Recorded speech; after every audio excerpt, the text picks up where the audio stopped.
એક શેઠની સ્ટીમર ખૂબ દૂરથી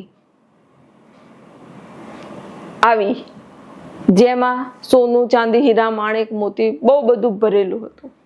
અને સ્ટીમર લાવીને તેને દરિયા કિનારે બાંધી દેવામાં આવી.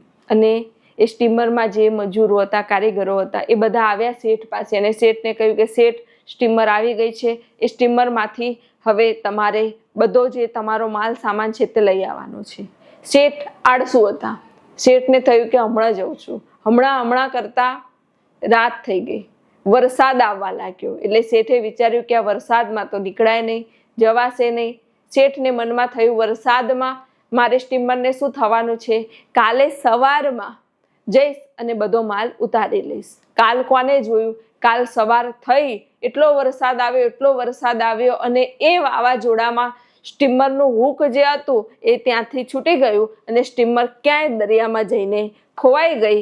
શેઠે પ્રાર્થનાઓ કરી કે હે ભગવાન, મારી સ્ટીમર સહી સલામત હોય તો 1,00,000 માણસોને જમાડીશ, આટલા અનાથ બાળકોને આ વસ્તુ આપીશ, વૃદ્ધાશ્રમમાં આ આપીશ, તે આપીશ. ઘણું બધું કીધું, પણ સમય જતો રહ્યો, વાવાઝોડું આવી ગયું, સ્ટીમર જતી રહી. પછી શું કામનું? શેઠ સવારમાં જઈને જોવે છે, ત્યાં સ્ટીમર હોતી નથી. શેઠ પોતાની આળસના લીધે બધો માલ ગુમાવી દે છે અને શેઠને નુકસાન ભોગવવું પડે છે.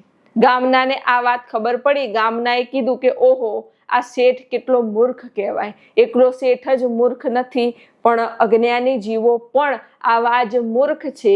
જે સ્ટીમર રૂપી મનુષ્ય દેહ મળ્યો છે, નાવિક રૂપી સદગુરુ મળ્યા છે, અને એ સદગુરુ એ નાવમાં ભક્તિ, સત્સંગ, જ્ઞાન, મોક્ષ, વૈરાગ્ય બધું લઈને ઊભા છે. ખાલી તમારે એ જઈને ગ્રહણ કરવાનું છે. તોય તમે આળસના લીધે, પ્રમાદના લીધે ત્યાં જતા નથી, ગ્રહણ કરતા નથી અને સમય જતો રહે છે, અવસર ગુમાવી દો છો, મનુષ્ય જન્મ એળે જતો રહે છે અને છેલ્લે મહાપુરુષો બ્રહ્મલીન થઈ જાય છે અને હાથમાં કંઈ રહેતું નથી, કંઈ મળતું નથી. પછી તમારી જોડે પસ્તાવા સિવાય કંઈ રહેશે નહીં. માટે હજુ થોડો સમય છે, જાગી શકો તો જાગો.